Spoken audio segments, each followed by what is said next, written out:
बहुत पुरानी बात है, हिमालय में प्रसिद्ध मानस नाम की झील थी। वहां पर कई पशु पक्षियों के साथ ही हंसों का एक झुंड भी रहता था। उनमें से दो हंस बहुत आकर्षक थे और दोनों ही देखने में एक जैसे थे। लेकिन उनमें से एक राजा था और दूसरा सेनापति।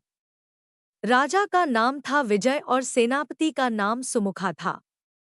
झील का नजारा बादलों के बीच में स्वर्ग जैसा प्रतीत होता था।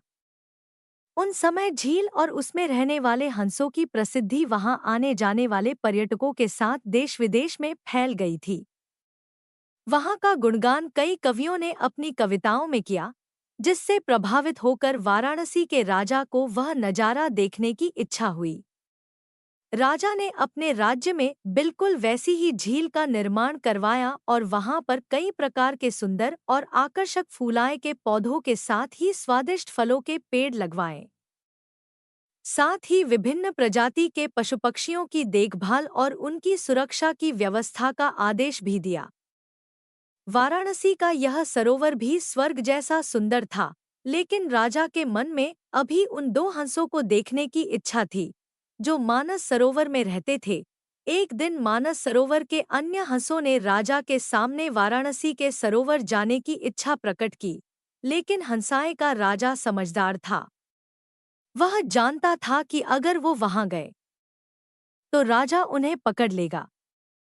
उसने सभी हंसों को वाराणसी जाने से मना किया, लेकिन वो नहीं माने।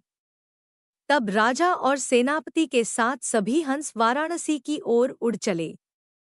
जैसे ही हंसों का झुंड उस झील में पहुंचा, तो अन्य हंसों को छोड़कर प्रसिद्ध दो हंसों की शोभा देखते ही बनती थी।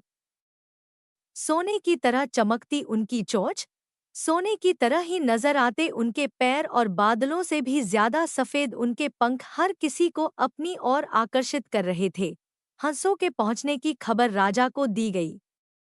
उसने हंसों को पकड़ने की युक्ति सोची और एक रात जब सब सो गए, तो उन हंसों को पकड़ने के लिए जाल बिछाया गया।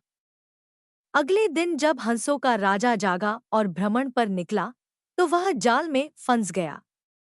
उसने तुरंत ही तेज आवाज में अन्य सभी हंसों को वहां से उड़ने और अपनी जान बचाने का आदेश दिया। अन्य सभी हंस उड़ गए, लेकिन उनका सेनापति सुमुखा अपने स्वामी को फंसा देखकर उसे बचाने के लिए वहीं रुक गया। इस बीच हंस को पकड़ने के लिए सैनिक वहां आ गया। उसने देखा कि हंसों का राजा जाल में फंसा हुआ है और दूसरा राजा को बचाने के लिए वहां खड़ा हुआ है। हंस की स्वामी भक्ति देखकर सैनिक बहुत प्रभावित हुआ और उसने हंसों के राजा को छोड़ दिया। हंसों का राजा समझदार होने के साथ साथ दूरदर्शी भी था। उसने सोचा कि अगर राजा को पता चलेगा कि सैनिक ने उसे छोड़ दिया है, तो राजा इसे जरूर प्राणदंड देगा।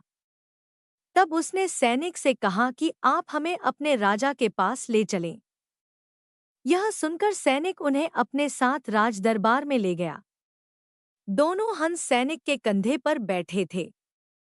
हंसों को सैनिक के कंधे पर बैठा देखकर हर कोई सोच में पड़ गया। जब राजा ने इस बात का रहस्य पूछा, तो सैनिक ने सारी बात सच-सच बता दी।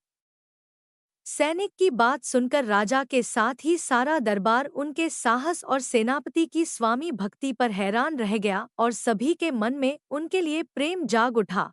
राजा ने सैनिक को माफ कर दिया और दोनों हंसों को आदर के साथ कुछ और दिन ठहरने का निवेदन किया। हंस ने राजा का निवेदन स्वीकार किया और कुछ दिन वहां रुककर वापस मानस झील चले गए। कहानी से सीख: किसी भी परिस्थिति में हमें अपनों का साथ नहीं छोड़ना चाहिए।